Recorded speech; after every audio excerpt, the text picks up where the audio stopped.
Hi, this is Paul Mark. I'm the state representative for the 2nd Berkshire District here in Western Massachusetts.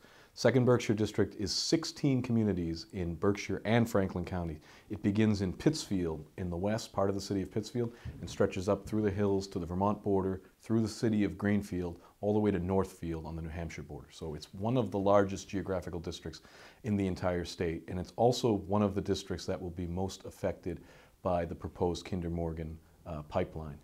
In theory, the pipeline would touch my towns. It would go through Dalton, it would go through Windsor, it would go through Peru, it would go through Northfield, and there would even be compressor stations proposed. We don't have actual definite locations, but potentially compressor stations in Windsor and up in the town of Northfield as well. So a lot of impact potentially in my district, and as a result of that, I've been hearing a lot from the people of my district putting forward their thoughts on what they think about this project, whether they think it should go forward or not, and why. The great majority of the people in my district are telling me they don't want this project to go forward, and they've been giving me a lot of reasons as to why. A lot of people, first of all, easiest, are concerned about the environmental impact of the project actually happening. People are worried, will this project, will it go through protected lands? Will it go through lands that have been preserved pristine throughout our history, that have been protected specifically by either private landowners or towns or the state government or even the federal government? Will there be destruction of beautiful venues? Will there be potential long-term effects if a pipeline comes through and if there's a leak in the future? Maybe the installation goes smoothly, but something goes wrong in a couple of years. What will be the long-term effects of that? So there's a lot of concerns right there about that. Second of all, people are really concerned about where is the gas coming from? And we know where the gas is coming from. It would be coming from frack gas in New York and Pennsylvania and in the Mid-Atlantic region. And people in Massachusetts, people in my district have a lot of concerns with that, and I don't blame them. When you talk about fracking, hydraulic fracturing, what you're talking about is taking water and pushing it deep into the ground to extract this gas that's trapped under there. And what are the results of that? The results are dirtying the water supply. And when we talk about water, water's not a joke. Water's obviously very crucial to life on Earth, but what people don't really always realize is no matter what we do to water, the water I drink today is the same water that Julius Caesar was drinking, that the dinosaurs were drinking. There's only so much of it. And for the first time, maybe in the history of the Earth, natural creatures, we are taking water and taking it out of the drinking system. I've heard when I've gone to conferences with state legislators from Ohio and Pennsylvania, that's a big concern from them. It's a big concern that they're losing drinking water. It's a big concern that the drinking water that's left is now polluted and potentially not able to be drank. And then it's a big concern, I've been even hearing things like earthquakes potentially, because pieces of the earth now are missing, and so you're looking at shifting. And I haven't spoken to them personally, but I've been reading about stories like that in Oklahoma and in other parts of the country. In Massachusetts, technically it's illegal to frack, but there's a loophole, and in the legislature there was a bill that we filed in the last session, and it didn't get passed, but we filed it again, and I'm a co-sponsor of it this session, to officially ban fracking in this state, because there's the potential that in the Pioneer Valley that there are reserves under the ground that haven't been extracted. Maybe it's not profitable enough at this point, but 20 years ago it wasn't profitable enough to do it in North Dakota either. So we don't know, as technology changes, maybe that could change, and we certainly don't want our mountaintops and our land being destroyed for such a short-term thing. And then the third big issue I've been hearing is climate change. So natural gas, methane, that isn't a clean alternative to carbon. It is a different way of causing climate change.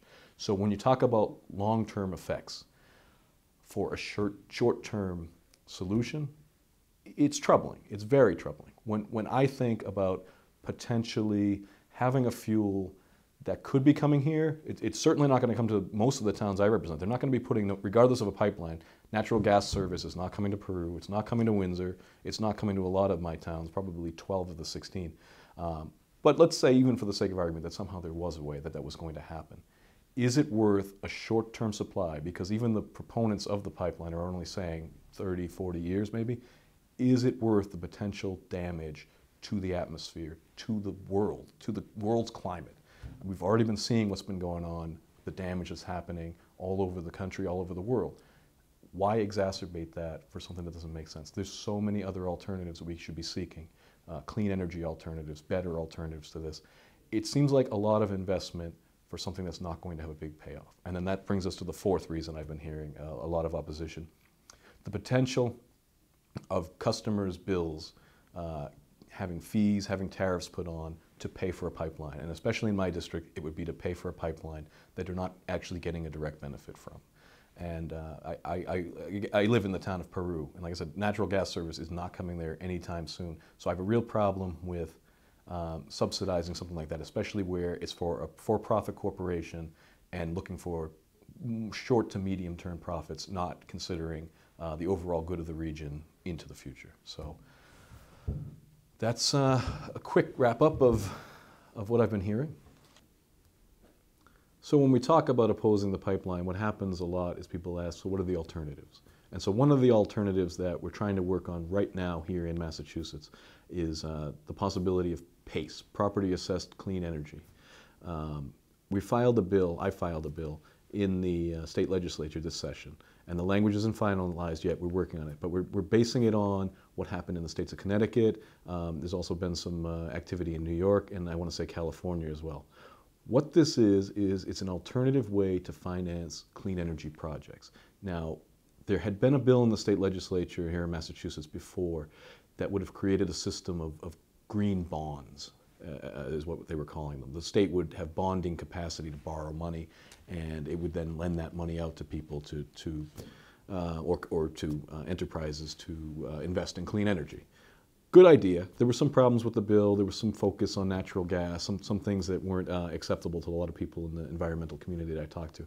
And so what we came up with instead was more modeled on what's going on in Connecticut, coming up with a green bank, a state, maybe state-run, maybe privately, maybe nonprofit, maybe quasi-governmental, but a green bank that would only focus on lending to clean energy projects. So when we talk about, well, natural gas would solve things in the quick term, but wait, if you have an idea that would take maybe a little bit longer, how do we get that financed? How do we get a solar farm financed? How do we get community aggregation of solar financed? There would be now a resource to turn to if this bill is successful. It would be here in the state. It would focus on providing money to entities and people in the state, and I think the return we would see would be great. I think the potential for investment would increase. I think the potential for renewable energy growth would increase, and I think we'd be doing it in a more financially sustainable way instead of making people rely on commercial banks that are interested in profit. We'd be looking at something that's not so much interested in profit. They're certainly not interested in losing money, but they're more interested in doing the right thing, doing well by doing good, if you would.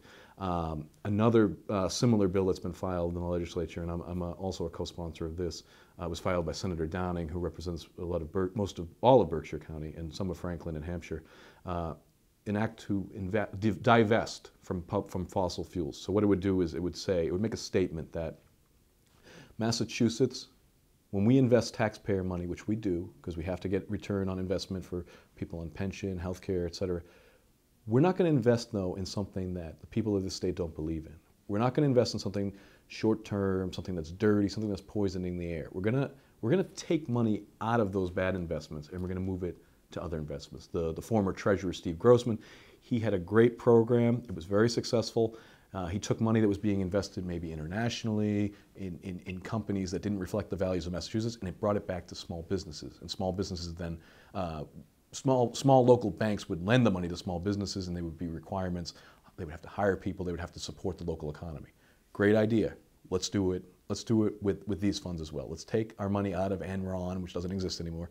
Let's take our money out of the Enrons of the world, though, and ExxonMobil, companies like that. And let's put it into companies that we believe in, the people in Massachusetts believe in.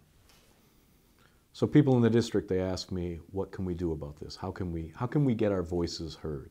And I'm just going to tell you right now, whether we win or lose in the end, it is always worth making your voice heard. So make sure you're hearing your voice. The best way to get in touch with me, of course, you can email me, paul.mark@mahouse.gov. You can call the office, 413-464-5635. And you can also stop by office hours. Right now, we're at the Greenfield Senior Center. I do office hours here the first Friday of every month, 1 to 3 o'clock. But every week, we're in Greenfield, GCC downtown, 9 to 4, every Monday. Dalton Town Hall, if you're out in the Berkshires, 9 to 4, Tuesdays, every Tuesday. And Charlemont Town Hall, 9 to noon, Thursdays. and Northfield Town Hall 1 to 4 on Thursday afternoon. So there's plenty of ways to get a hold of us. I don't know a single legislator in Western Massachusetts that's hard to get a hold of. We want to hear from you. We want to hear what people are thinking. We want you to get in touch with us. We want you to get in touch with our federal officials. And it's also important if maybe you have friends or family in other parts of the state that aren't aware of this issue. It's a pretty good idea to make them aware of the issue and then ask them, get in touch with their people too. Because if there is a battle, we're going to need people that aren't necessarily in the affected areas to help us. There's a magic number in the legislature. It's 81 in the House and 21 in the Senate. That's what we need to get something passed. So Western Massachusetts, the rural counties, the 4 western counties, I think there's only 19 of us in the House and maybe 4 of us in the Senate. That's not enough alone. We need help. So please stay in touch with us. It's a partnership, and together we'll do the good fight together.